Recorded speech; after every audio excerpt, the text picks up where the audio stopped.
fiction, science fiction, horror, fantasy, crime, LGBT, thriller. You have now entered the House of Mystery with your hosts, Eric Shapiro, David North Martino, John Copenhaver, and Al Warren. Heard on KCAA 106.5 FM Los Angeles, 102.3 FM Riverside, and 105.0 AM Palm Springs. We're going to be talking about JFK and the assassination, and we've got another author with us today, and he's written plenty of books, or one big book that he's divided up. Ralph Thomas, thank you for being here.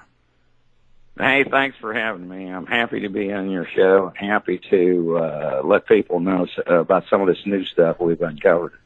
Oh, that's great.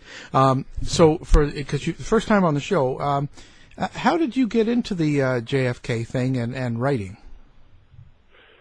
Well, I spent my life mainly as a private investigator and the director of the National Association of Investigative Specialists.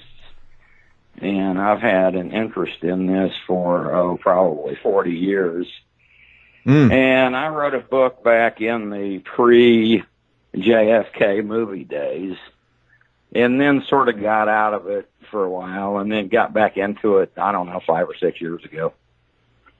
I'm sort of retired now, so I can do the investigations and research on whatever I want to, and that's what I've chosen to do. Yeah, so out of all the JFK conspiracies and the people out there that you've read and been around, who do you think's done the best work in your experience? Yeah, well, that's it's hard to say because there's so much stuff out there. To go back to the original people that kept it alive, and that was Mark Lane and J. Gary Shaw and those people who had really been instrumental in really planting the seeds in people's minds that doubted the Warren Commission. Yeah. Otherwise, I don't think we would have ever got to where we are today. There would have never been the House Select Committee on Assassinations, nor the Assassination Record Review Board. There would have been no JFK movie, which prompted the Assassination Records Review Board. Now, did you get the opportunity to read the entire Warren Commission report? I read the Warren Commission report when I was 14 years old, and I originally got the 800-page summary of it, and then talked my parents into buying I think it was 24 volumes that came out after that. And they were, you could only get them from the U.S. government printing office at the time, and they weren't inexpensive. But I finally talked them into getting them for me. And the first thing that I noticed was that the supporting volumes conflicted what they said in their main 800-page book when you started studying it. And I never found any of the answers in there that I was looking for. And what I was basically looking for was what I originally heard on TV, in the hours and day after the assassination, which all three major networks were stating that it was a conspiracy and there were shots from the front, And then I got the Warren Commission report hoping that I would find some answers to these questions, and there weren't any. So what do you think about the latest release of documents? Did you learn anything new from them, or have you heard anything from them? Yes, I have. part of the stuff that we're going to talk about in a few minutes here actually comes from some of those documents. And I think that the documents, I also have a book called Smoking Guns and the JFK Assassination from the 2017 and 2018 document releases. And there's, I think we're up to 320 smoking guns now. Yeah, so there's really very little doubt here. What was the No, latest?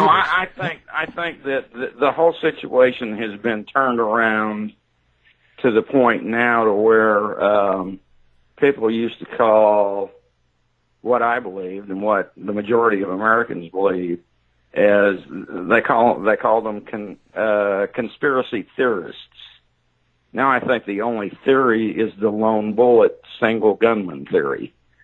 It's just a mere theory now that he acted alone. Yeah. So what was the crust of the new information? You were talking about Lauren Hill, I believe. Lauren Hall, Loranhall. And Lauren Hall, he was he was originally in the Army, and he went into Army intelligence, and he got out of the Army and went to Cuba to help fight with Castro, like a lot of them did. Then he found out that Castro was a communist, and they threw him in jail, and he was actually in jail with Santos Trafficante, who was the mob boss actually ended up the mob boss of Tampa, but Trafficante owned casinos in Cuba.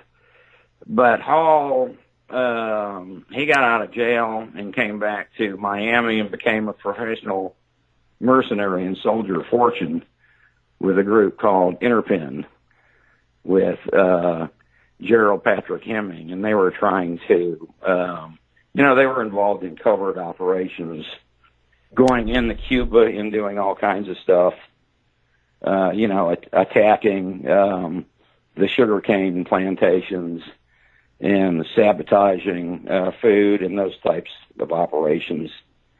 But Hall, what he did was he admitted when he was hauled before the House Select Committee on Assassinations under oath testimony that he had in the past participated in at least 6 operations to assassinate foreign leaders.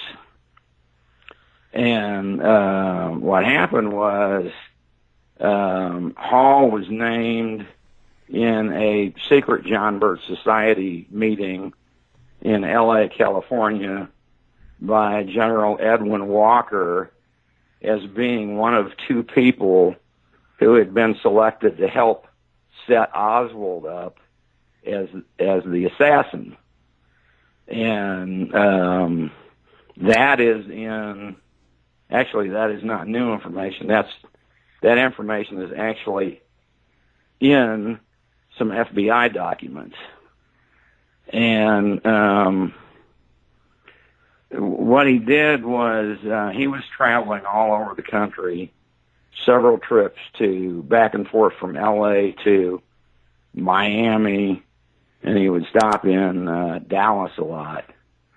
And right before the assassination, he had stolen a rifle that was in hock that belonged to Gerald Hemming, and this rifle was a 30.06 semi-automatic rifle with a custom sound suppressor and an very expensive telescopic sight. The rifle was, high-end, state-of-the-art. And Gerald Hemming had pawned this rifle, months before because they needed cash to get out of L.A. So Hall went back and gave the guy that took the pawn on it $50 and got the rifle and took it to Dallas. And Hall was in Dallas. There's several people that place him in Dallas at the time of the assassination. And there's also documentary evidence that he was in contact with Lee Harvey Oswald. Well, come to find out, I think it was in 1975, an air conditioning mechanic went up to the top of the records building, which is a building across the street, not adjacent to, but to the right of where the school book depository building is. It's actually where the jail is. And he was working on the air conditioning upstairs, and a bullet hole fell out from under the lip of the roof. And they took this bullet, and sure enough, it was a 30.06 rifle hole that had been up there. You could tell it had been up there for years because it was weather worn. So, the evidence on Hall is almost overwhelming that he was chosen to go to Dallas and help set up Lee Harvey Oswald as the patsy. And the rifle story tends to show that somebody was up on top of that roof and fired that rifle. Whether it was Hall or not, we don't know. But Hall stated under oath that his exact quote would be, he was as close as anyone could be to the CIA without actually working for them. He also indicated that he was being paid by the CIA through cutouts and third parties. He also had a meeting in Miami some months before the assassination with Santos Trafficante, Sam Giancana, and Johnny Roselli. They were all mob connected. Mm-hmm. And he stated under oath that Johnny Roselli gave him between $20,000 and $30,000 in cash. I mean, that was a lot of money back then. And then he also stated in his testimony that he had, let me get the date here, this was just a few months before, October 17th of 1963. And this is documentary evidence. It's in his under oath testimony that he had a meeting in Dallas with a man by the name of Lester Logue, Logue. And Lester, he was pretty wealthy. He was in the oil business. And the last 3 or 4 days, we'd been doing quite a bit of background checks on him. We found out that he has all kinds of ties to military intelligence that are pretty solid. He was in the Army himself. But anyway, Hall went to his office, and actually he used to go to his office, and Lester Logue would give him money because he was actually conning people in the thinking that he was involved with some of these anti-Castro Cuban operations, and he would go to some of these extreme right-wing people and solicit donations, and they thought they were giving him funds for an anti-Castro revolution. Well, he was just pocketing the money. He was going all over the country and doing this. But anyway, in this meeting, he stated under oath that it was a meeting that 5 people were in this meeting, and they were talking about an assassination of JFK. And one of the men in the meeting, his name was Jack, and he owned a trucking company. And he pulled out his checkbook and slapped it down on the table. And he says, "I want to write a check right now for $50,000. I want all of you to match that." And Hall claims he got up and walked out when that happened.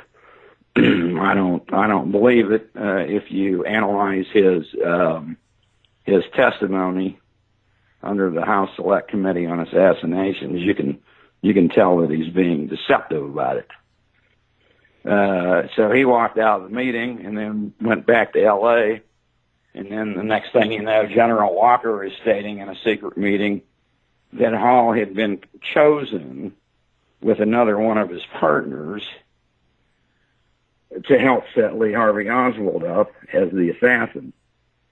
And then there was another documented piece of evidence that was given under testimony through the same committee, where another individual from New Orleans stated that 2 weeks before the assassination, he was instructed to take a large envelope that contained cash, photographs, and diagrams to Dallas and hand deliver it to Hall and his partner.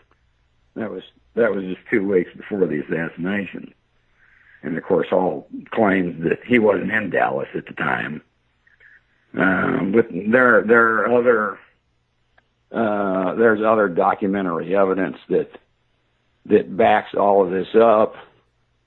And one of the most important ones is the fact that the FBI and the Secret Service investigated a fellow by the name of Dr. Stanley Drennan, Drennan, and he was a pretty wealthy doctor in Los Angeles. Lauren Hall was one of his patients. And Dr. Drennan was he was a right-wing radical member of the John Birch Society.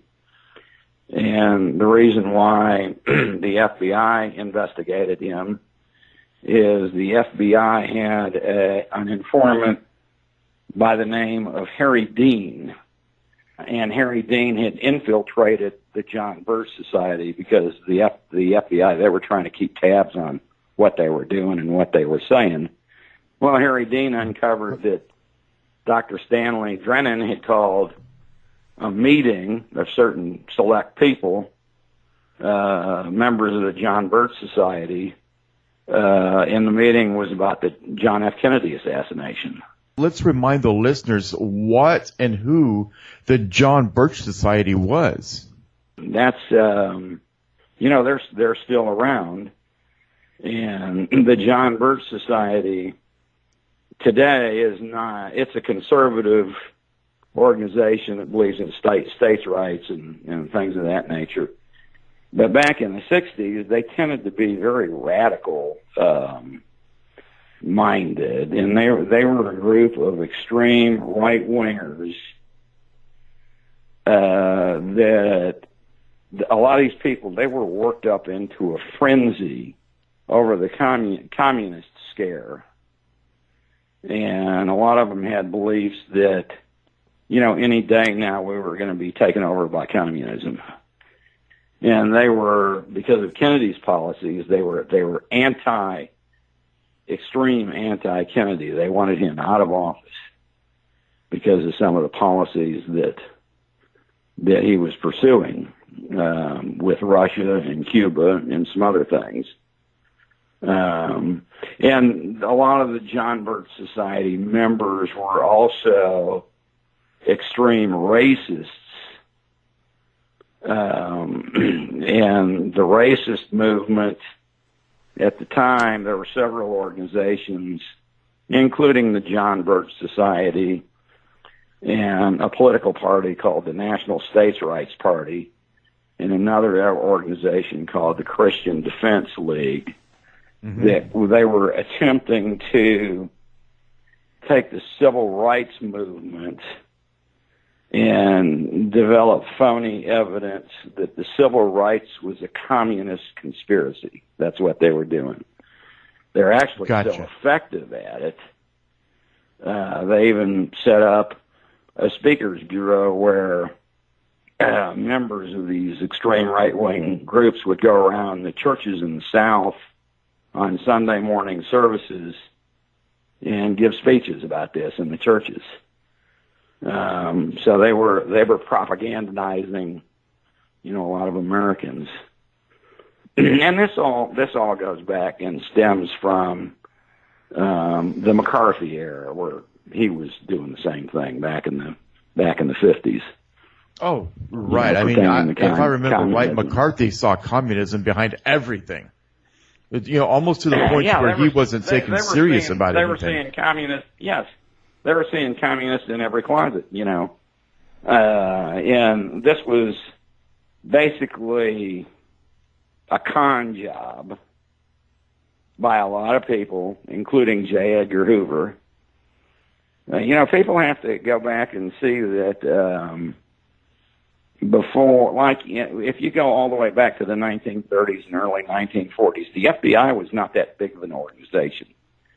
And Hoover didn't have the power back then that he ended up with.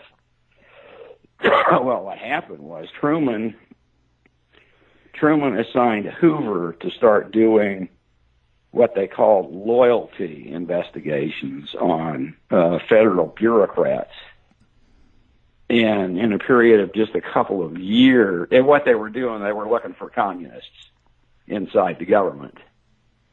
And what that did within a period of just 5 or 6 years is it tripled the size of the FBI. He went from like I think it was 2,000, just a little over 2,000 agents to 7,000 agents throughout the United States. So Hoover kind of found his gravy train and jumped on this communist thing because it was growing the FBI by leaps and bounds. So, I think that, and, of course, he was also a rapid racist. He too, along with these other extreme right-wing groups, they were trying to tie the civil rights movement to a communist conspiracy. And this all goes back to, the John Birch Society and the National States Rights Party, and also a group called the Christian Defense League. It was uncovered that every one of these groups had a meeting that involved the assassination of John F. Kennedy. Wow. Okay, so now that's where we tie it all together. Yeah, you can tie it all together. And since what this Lorraine Hall guy was doing is he was going around all these extreme right-wing groups in an effort to collect donations for an anti-Castro movement, he can be tied to he was a member of the John Birch Society, but he can also be tied to the National States Rights Party in the Christian Defense League. So everywhere you look, where you uncover the fact that somebody was having meetings concerning the assassination of John F. Kennedy, this Lauren Hall guy shows up. So when you said partner, who was Lorraine Hall's partner? His name was Lawrence Howard. And Lawrence Howard was another mercenary that was tied to Gerald Hemming and a group that was called Interpen. And a lot of people don't understand what Interpen was. It was a private mercenary group that was started by Gerald Patrick Hemming, and they were sanctioned by the CIA to train these anti-Castro Cubans for raids into Cuba. And there were also some, as you know, there were about 20 different plots to go into Cuba and assassinate Castro. They were closely aligned to the John Birch Society and the National States Rights Party and some of these other extreme right-wing groups, because what they would do is they would go to these extreme right-wingers and solicit funds from them. You can put them all in one big pile. They all thought alike. During the initial news reports after immediately after JFK's death, they were talking about 3 shots being fired. Is this kind of leaning towards your investigation with multiple shooters? Yes. You have to remember,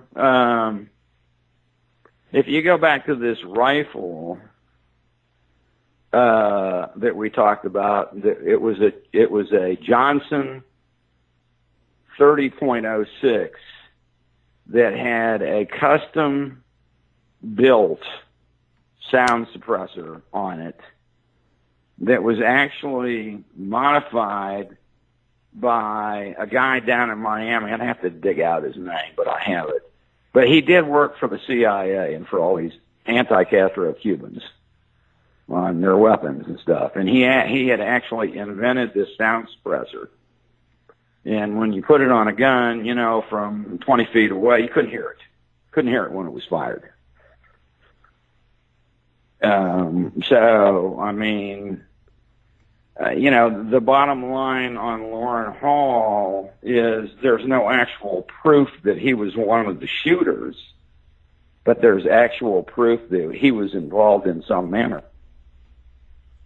And one of the most interesting things about him is right after the assassination, you got to remember this guy is officially telling everyone that he had been unemployed for a year. Okay? No visible income. Well, directly after the assassination or shortly thereafter, he went back to L.A. and bought a hotel, a new Cadillac, brand new Cadillac. He had new clothes, and sources stated that he appeared to be living very high off the hog.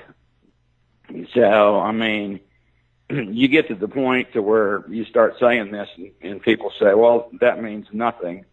Well, you got to go, well, what do you want me to do for you? Paint you a picture or what? How much more evidence do you need? Well, it would be nice. But who were the people that he assassinated before JFK or before he was involved in that? They were obscure. He'd actually never actually assassinated anyone.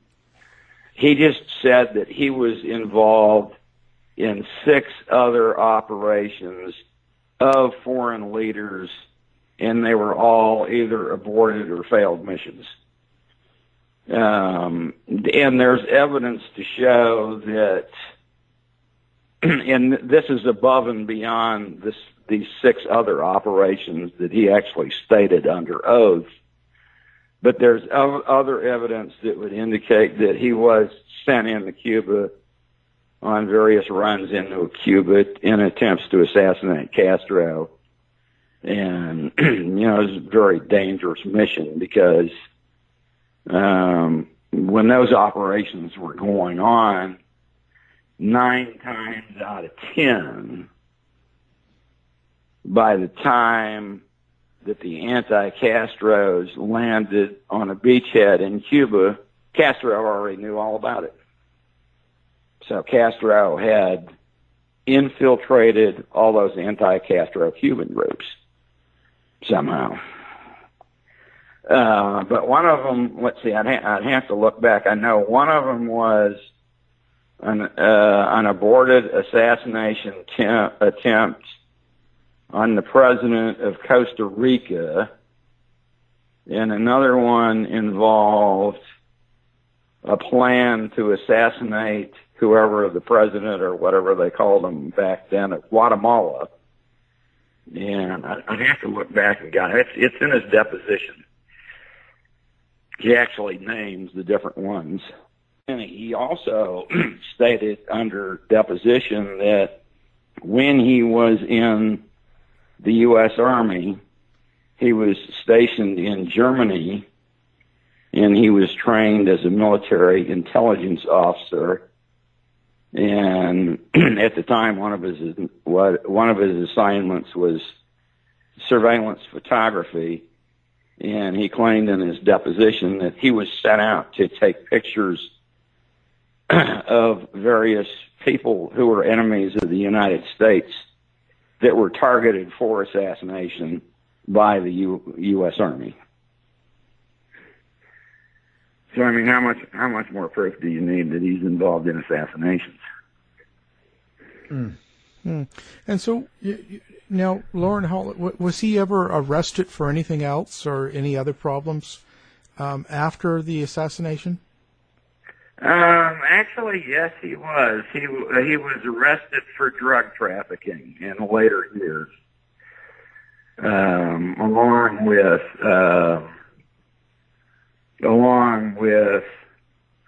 who at one time had been his boss, Gerald Hemming, was also at one point arrested for drug trafficking. And there's newspaper clips of that. I think he eventually got out of it, but he was also arrested. Let me get this document up here. Right before the assassination, he was arrested, and this is like just weeks before the assassination. He was arrested in Dallas by the Dallas Police Department. He was here we go. This is October 16th, 1963. He was driving a vehicle that had a trailer attached to it. And he was pulled over by the Dallas police because he had a concealed license plate. And that's why they pulled him over. And now he states that the cop walked up to the car and said, "Are you Lawrence Hall?" Like they knew who he was. I mean, this is, when it comes to Hall, when he tells some of these stories, you can't figure out whether he's telling the truth or not. You know, in some instances, you can use statement analysis on it and pretty much determine that he's not telling the truth. But on this thing, it's hard to tell. You know, if the cop indeed did know who he was when he walked up to the car. But anyway, the bottom line on that is he was hauled in for having drugs in his glove compartment. I think they were what the heck they were. They were prescription drugs. Mm-hmm. For some reason, they just, according to him, they wanted to haul him in, and according to him, the reason why they did that, according to him, is that they wanted documentation that he was in Dallas so they could set him up as the patsy of the assassination. That's what he stated. How do you tie Loren Hall in with Oswald? Like, what do you have for evidence putting the two of them together, that they knew each other? I have two sources that are in official documents from witnesses that state that Laurent Hall had been in contact in the months before the assassination, talking to Oswald. Okay, and then I also have when he got out of jail, he checked in the YMCA. That was the same YMCA that Oswald had rented a room at. So I mean, there's pretty much three sources right there. I mean, you know, I don't know how many you need. And do we have him tied to being there at the time of the assassination? Do we have any pictures or any sort of testimony? I have no pictures, but there is testimony that he was there by two different people. But this thing about let me go through this arrest thing, because this is sort of interesting. Okay. You know, you got to remember, he's under oath testifying that after he was arrested, you know, of course he was in jail, and he was visited by a member of the FBI, a CIA agent, and a military intelligence officer while he was in jail. Period. Now, he was visited by these individuals while he was in jail prior he was to the assassination. Yes, he was visited by 3 individuals while he was in jail. And the first individual was an FBI agent. And he called this individual Holaski or something like that. Well, when you look at the description of who he's talking about, it's got to be FBI agent Hosty, who was actually in charge of the Oswald file in Dallas. And he stated in his deposition that while he was talking to this FBI agent, that he told the FBI agent when they started talking about Kennedy that Kennedy needed to have his head blown off, period. Oh, Lord. Okay, now Then we're getting close. And he didn't name any names because he didn't know who they were, but he claims that he was visited by a military intelligence officer. He didn't say what branch of the Army or anything. Then he stated that he was also visited by a CIA agent from the local Dallas CIA office. So, I mean, okay, now, so with those 3 facts right there, you have to sit there and think, all right, this guy was arrested for having a small bottle of pills, local matter, in jail. Why was he visited by the FBI, military intelligence, and a CIA officer? Well, now that's a little. So far, that is more convincing than anything else that we have discussed. Because, for example, you think you quoted the fact that the police walked up to him whenever they pulled him over and knew his name. That's easily dismissed because if this is your license plate, it's going to be registered to you. This is a piece of evidence that is really suspicious because he was bailed out by who he says, quote, my attorney, Robert Morris, unquote, okay? Mm-hmm. Well, they had asked him several hours before he made this statement if he had ever met or had a meeting with Robert Morris while in Dallas, and he stated that he couldn't remember, okay? Robert Morris was the local head of the John Birch Society. And then the person that actually came and got him and bailed him out of jail was this oil man that he had the meeting with in his office about the assassination. Now, given everything that you've told us thus far about these possible accomplices to the JFK assassination, it's beginning to create this picture in my mind that the whole purpose of the Warren Commission was to kind of, toe the line. Here's the official narrative. It was Oswald, period. And the whole purpose of the Warren Commission was simply, not necessarily to find the truth, but to fulfill this narrative that there was one shooter with magic bullets and was able to, refire a rifle within this amount of time. Yep, it was only the one guy, despite everything that you have found. You're exactly right, because there's actually documents that imply that.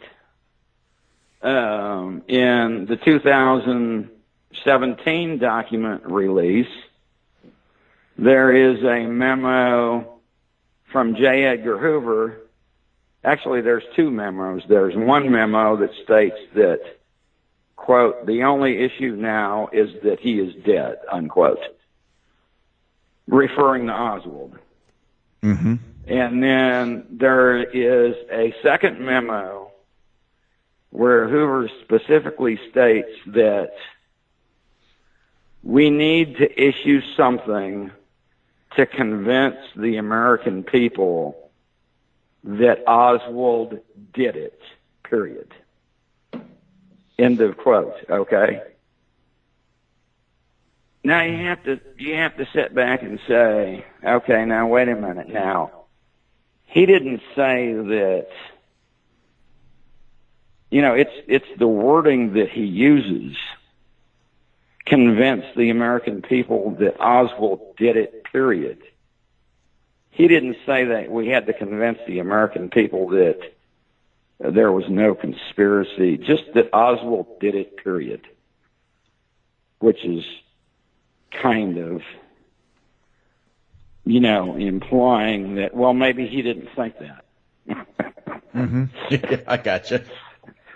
Now, there is some other documents that they're not new, they've been around for a while, but nobody ever puts them together. There's one document where an FBI agent, and this is like maybe an hour after Oswald was arrested in Dallas police custody, where this FBI agent came up with a new lead on maybe a new suspect that he wanted to go check out in a hotel. And there's a handwriting in Hoover's handwriting. You can tell it's him because he used his initials. That he just says, "Not necessary. Suspect already in custody. Do not pursue." Period. That's kind of, suspicious an hour after Oswald's arrest, isn't it? That they wouldn't want to pursue any other leads pertaining to the assassination if it didn't have anything to do with Oswald. True. Now, what was then? But that's still not all.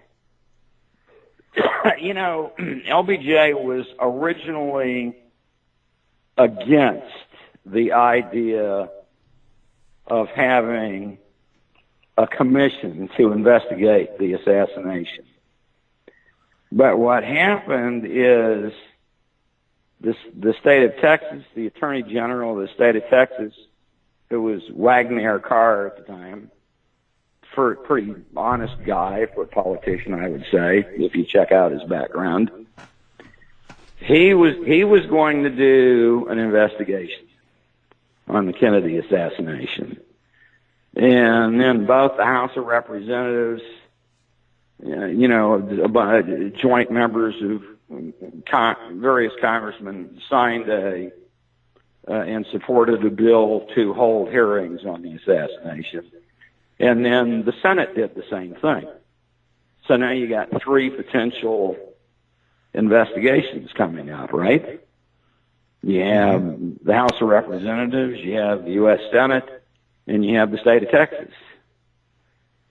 So there's a tape recording that anyone can listen to on YouTube of a telephone conversation between J. Edgar Hoover and Lyndon Johnson, where Lyndon Johnson calls Hoover up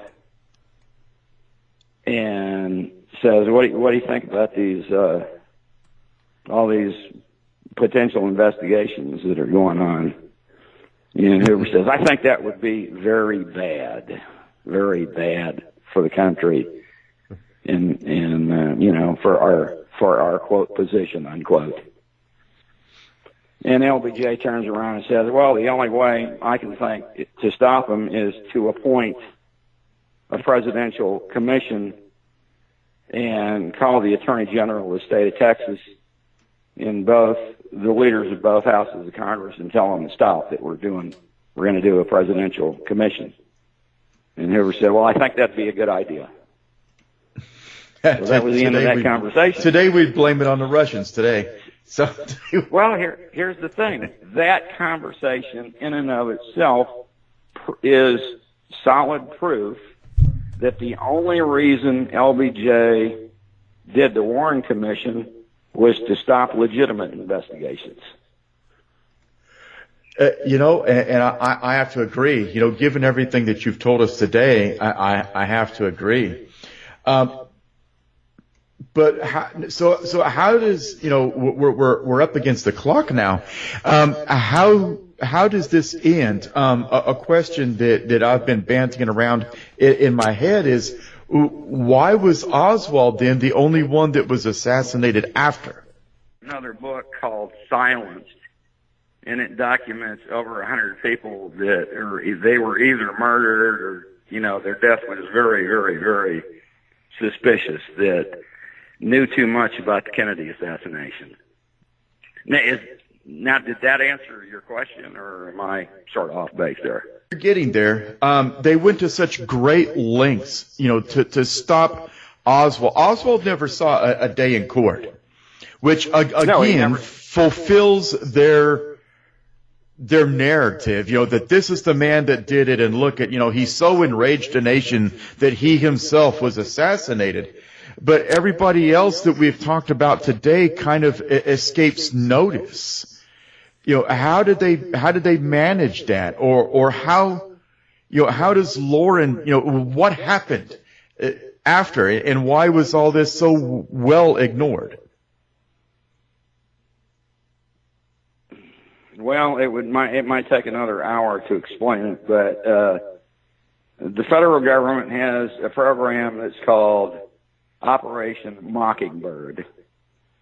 Yes. Do you understand what I'm talking about? Yes. So, I mean, they can pretty much tell the major news media outlets. They can control to a certain extent what they can and what they can't report when it comes to certain matters, as you well know, being a journalist yourself. So, I mean, when you start looking at all this stuff, now I can remember as a kid when I was 13 years old, going home the day that Kennedy was assassinated because school let out. They let everybody go home. And I was flipping around the channels. There were only 3 TV channels back then. And every TV channel mentioned that the assassination was a conspiracy. Before, and then over a period, this was like before anybody could grab control or anything, before Lyndon Johnson was even sworn in as president. Then I noticed as a 13-year-old kid, I noticed the next day all that stopped. All that talk about a conspiracy, all of a sudden, they weren't saying that. They were saying something else. They were saying that they had Oswald in custody, and he was probably the lone assassin.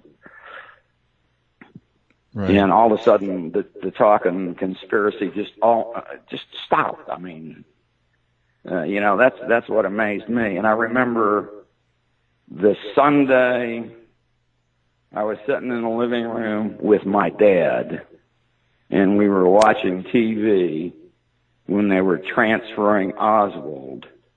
Okay, and Oswald was shot by Jack Ruby, murdered. And to this day, I still have this picture in my mind of my dad jumping up off the couch, staring out the window and saying something's going on that the American public doesn't know about. Right. Well, I mean, it was such an unimaginable thing. I mean, something like this hadn't happened in, almost 100 years. Well, that Ruby, there's 2 sources on Jack Ruby. One of them is one of his attorneys, and another one is a jailer. And there's YouTube videos on both of them making the statement that Ruby told him he shot Oswald to silence him.